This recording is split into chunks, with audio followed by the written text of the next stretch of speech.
Hello student, જય અંબે. આજે આપણે ઇંગ્લિશમાં સ્ટાન્ડર્ડ 4 ઇંગ્લિશમાં ભણીશું this, that, this and those કોને કહેવાય. સૌપ્રથમ તો આપણે ધીસ કોને કહેવાય તેની સમજણ લેશું.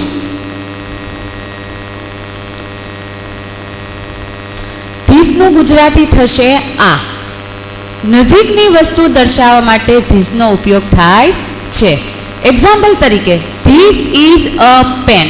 આ પેન છે. કોઈ એક પેન તમારી નજીક પડી હોય ત્યારે તમે એના માટે ઉપયોગ કરશો ધીસ ઇઝ અ પેન. આ પેન છે. એવી જ રીતે ધેટનો ઉપયોગ ક્યાં કરી શકાય? તો ધેટનું ગુજરાતી થશે તે અથવા તો એ. દૂરની વસ્તુ દર્શાવવા માટે વપરાય છે. જ્યારે કોઈ એક વસ્તુ તમારાથી દૂર છે ત્યારે તમે ધેટનો ઉપયોગ કરો છો. એક્ઝામ્પલ તરીકે, ધેટ ઇઝ અ ટ્રી. દાખલા તરીકે સામે કોઈ એક ટ્રી છે ત્યારે આપણે કહીશું ધેટ ઇઝ અ ટ્રી. એવી જ રીતે ધીસનું ગુજરાતી થશે આ બધા. નજીકની બહુવિધ વસ્તુઓ દર્શાવવા માટે ધીસનો ઉપયોગ થાય છે. નજીક, તમારાથી નજીક કોઈ વસ્તુ પડી છે અને તે બે અથવા બે કરતાં વધારે છે ત્યારે તમે ધીસનો ઉપયોગ કરશો. એક્ઝામ્પલ તરીકે, ધીસ આર બુક્સ. આ પુસ્તકો છે.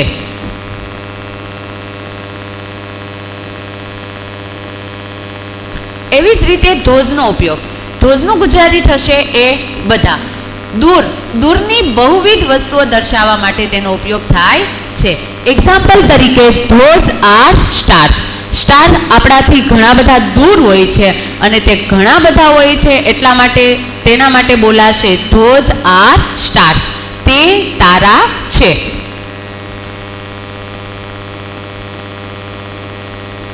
હવે આપણા પાઠ્યપુસ્તક મુજબ આપણે અહીં જે ખાલી જગ્યા આપી છે તેને આપણે પૂર્ણ કરીશું. દાખલા તરીકે, પહેલી ખાલી જગ્યા છે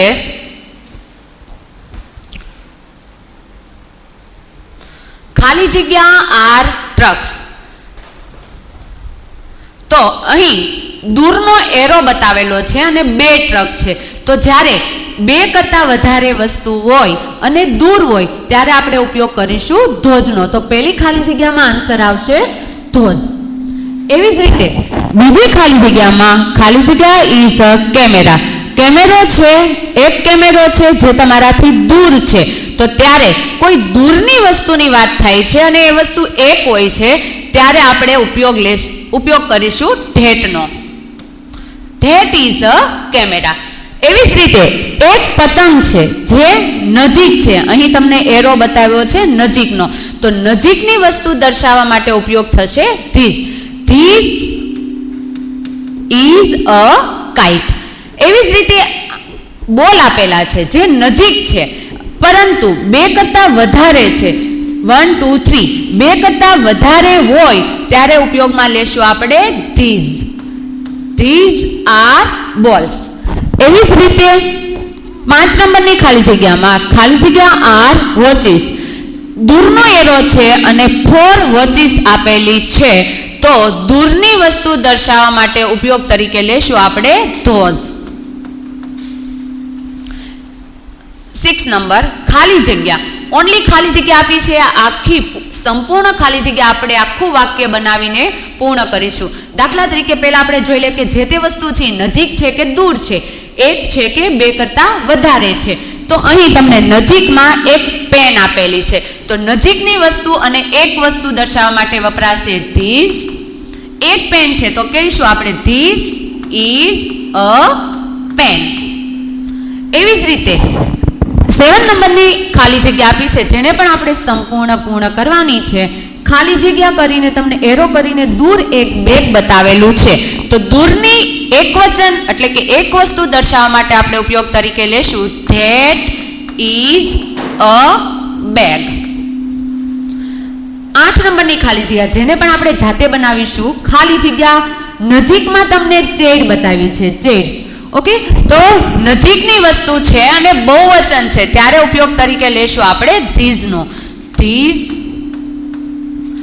આર ચેડ્સ.